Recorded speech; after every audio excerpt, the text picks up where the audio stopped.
banyak juga di Solo dan sekitarnya, kita sempat ke sana itu didatangi petugas lah, terus ada lukisan yang juga mural ya mungkin di jalanan seperti itu dihapus dan segala macam. Anggota DPR dan segala macamnya telah menegaskan bahwa hal itu jadi makar dan segala macam. Tapi di sini kita tidak mau berdebat tentang regulasi ataupun produk hukumnya. Tapi kenapa hal tersebut bisa jadi ramai dan jadi viral? Apakah hanya FOMO? Sudah masuk dimensi simbolik bahwa ini dianggap sebagai lambang perlawanan misalnya, dan memang hari ini pemerintah juga lagi banyak dikritik gitu kan, itu terus jadi letupan gitu. Ya pemirsa Tribun,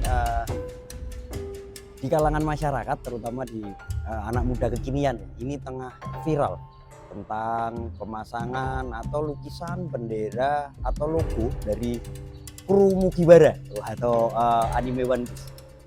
Dan banyak juga di Solo dan sekitarnya, kita sempat ke sana itu didatangi petugas lah, terus ada lukisan yang juga mural ya mungkin di jalanan seperti itu dihapus dan segala macam.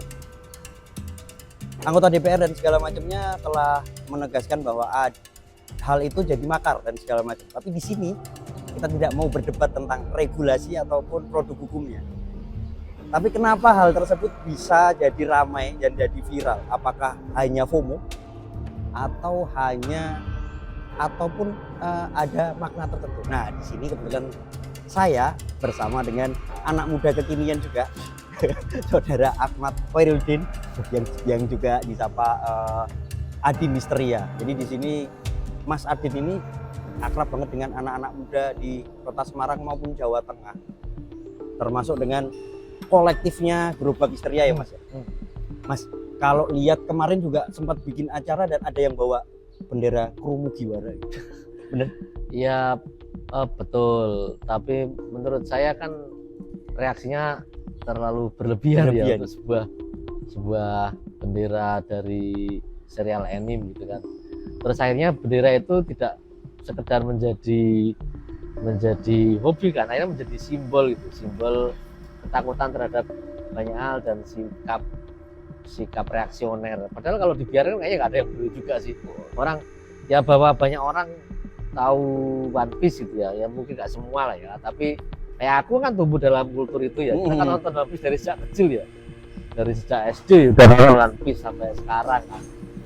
Itu ya bagian dari budaya populer juga, budaya masa kecil kita gitu ya. Tapi karena mungkin kemarin sudah masuk dimensi simbolik bahwa ini dianggap sebagai lambang perlawanan misalnya, dan memang hari ini pemerintah juga lagi banyak dikritik gitu kan, itu terus jadi letupan gitu, yang semestinya kalau kemarin tidak direspon cukup reaktif mungkin ya nggak kayak begini gitu.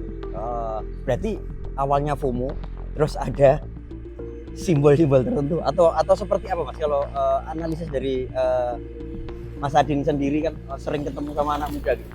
Ya ini simpang siur ya, karena ada satu cerita lagi yang bilang bahwa itu juga dipopulerkan oleh para sopir truk yang biasanya memasang lambang bendera kita, tapi tiba-tiba sekarang pakai One Piece itu sebagai ya nggak tahu ya, karena kita juga belum baca terus terang dari sopir truk itu yang diwawancara itu karena apa tadinya gitu kan. Tapi terus dikait-kaitkan, apakah betul atau enggak dikait-kaitkan dengan protes mereka terhadap diketatinya beban kendaraan itu kan, yang seharusnya itu bukan di sopir tapi di penyedia muatan atau bos-bos mereka yang mestinya diketati sejak awal, bukan sopir sebagai korban. Lagi-lagi kan sopir di bagian lapis paling bawah menjadi terkena dampak yang paling konkret gitu kan. Nah, akhirnya banyak para sopir truk ini yang mengganti bendera itu, atau tadinya iseng atau nggak tahu gitu ya, terus akhirnya menjadi ramai kan, dan juga diviralkan oleh Baskara atau India ya, yang kemarin katanya di konser mereka ada yang ditangkap polisi, konon begitu ceritanya kan. Nah itu kan menambah api dalam sekam ini, seolah-olah ini jadi rame itu, jadi viral, jadi kemana-mana, terus disambung-sambungkan juga dengan memang kritik terhadap kekuasaan, bahwa One Piece yang tokoh utama adalah Nika yang dia Dewa digambarkan matahari ya? sebagai betul, tapi dia digambarkan sebagai seseorang yang memperjuangkan kebebasan gitu kan, kemerdekaan, lepas dari belenggu tirani segala macam. Nah, itu akhirnya dicocokologi itu kan nyampur-nyampur semua kan, terus makin rame di media massa dan menyentuh mungkin dimensi politik juga yang memang banyak kritik terhadap pemerintah kita hari ini gitu. Akhirnya kemana-mana yang tadinya ini remeh-temeh gitu ya, atau mungkin ya atau tidak begitu atau trivial gitu yang atau tadinya tidak diniatkan pun akhirnya mengerucut ke sana. Apakah itu diniatkan atau enggak pun sebetulnya ketika ini menjadi konsumsi simbolik itu akhirnya jadi makin tajam gitu. Letupan-letupan tadi Mas, tadi sempat menarik tadi, ada letupan-letupan gitu di kalangan anak muda tentunya. Dan kemarin tadi juga sempat cerita ada konser gitu. Itu gimana? Kronologinya gimana atau kejadiannya gimana sih? Kalau di acaranya Histeria sendiri yang opening Pentakel Lab kemarin di Menara Syah Bandar, kita nggak tahu sebetulnya karena cerita itu kan baru sampai ke kita pagi hari karena ada yang mention gitu di grup kan, rame nih gitu, apaan kita kan nggak ngerti karena peristiwa itu bagi kami waktu itu normal-normal aja, orang ada konser, ada kerumunan, orang menari, orang menyanyi bersama, ya kita memang lihat dari jauh bahwa ada yang bawa, itu kan kita notice juga, maksudnya kita lihat tapi kayak yaudah gitu aja loh. Terus pagi-pagi ternyata ada cerita gitu di Twitter gitu kan bahwa sempat diberi pembinaan lah gitu terus tapi nggak ngerti karena kita tracking di panitia juga nggak tahu persis itu bagaimana gitu. Tapi berita itu sudah beredar, sudah ramai di media sosial. Nah, aku nggak tahu ya kenapa belakangan kita menjadi mudah marah gitu loh. Kalau kita ingat ya, Gus Dur itu pernah mengizinkan bahkan bendera bintang kejora itu mengudara di Papua gitu kan 30 Desember 1999 gitu kan, hanya untuk dia tahu bahwa masyarakat atau orang di sana terluka gitu. Ini kalau terlalu direpresi terus ini nggak ketemu nih rekonsiliasinya gitu kan, mestinya ada upaya untuk mencari jalan tengahnya kan. Ya udah boleh naik deh tapi di bawahnya tetap di bawah Sangsaka ya gitu, boleh-boleh aja gitu kan.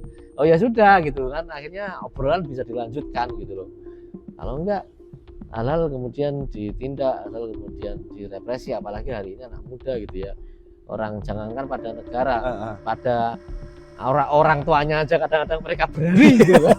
Apalagi dengan negara. Maksudnya kayak maksudnya gini kan, anak-anak muda gitu kan, mesti lebih bijak gitu kali ya, lebih santai aja lah gitu untuk menghadapi itu ya, berarti ya antisipasi dan segala macamnya ya kritik-kritik itu karena bagaimanapun kan yang namanya juga di kekuasaan gitu ya, atau di ruang publik gitu ya kan, kadang-kadang jangankan salah ya, benar aja orang masih nggak puas gitu. Jadi emang aku pikir harus lebih lapang dada gitu ya, maksudnya ya kita tahu mereka di dalam birokrasi atau di dalam kekuasaan sendiri itu person-person, dan person-person itu juga punya emosi gitu ya. Ya kita juga ngerti ada masa mereka mungkin capek atau lelah karena dihujat terus-menerus gitu ya. Tapi di sisi yang lain bagaimanapun kalian adalah yang running pemerintahan hari ini. Jadi lapang dada itu ya salah satu syarat mutlak gitu ya untuk lebih tabah gitu ya. Karena menghadapi banyak orang. Betul. Dengan banyak orang itu serba salah kita ini. Ya, tapi di satu sisi juga kita ngerti ya manusiawi juga, tapi kan ini representasi power gitu. Jadi hati-hati nanti di lapangan diterjemahkan yang lain, takutnya makin kisruh. Respon dari pemerintah sendiri kalau anak-anak muda di Jawa Tengah khususnya kita atau di Semarang melihat fenomena ini sih. Kalau responnya kan nggak tahu aku, karena belum ada statement resmi mereka gimana gitu ya, atau aku belum baca ya. Tapi kalau kita menyarankan ya santai aja, namanya juga santai aja, kita bisa introspeksi atau kita bisa apa sih ya sebetulnya digelisahkan yang perlu diomongkan gitu kan. Karena kritik itu kan tidak selalu sedang berusaha menjatuhkan. Kritik itu kalau dibaca sebagai indikator masukan gitu kan bisa aja gitu. Oh kalau yang ngomong cuma aku mungkin salah gitu kan, atau aku nggak seneng aja gitu. Tapi kalau yang ngomong misalnya banyak orang, berarti kan harus introspeksi kan, harus oke, bagaimana nih kan gitu toh. Saya pikir gitu sih. Mas, terakhir nih Mas, anak-anak muda di Kota Semarang dan sekitarnya kadang sempat panas, ada pelarangan dan segala macam, di tengah mereka juga kritisi kerjaan sulit dan segala macam. Iya. Mas Adin yang sering ketemu anak-anak muda, sebenarnya apa sih harapannya itu apa untuk era sekarang gitu apa?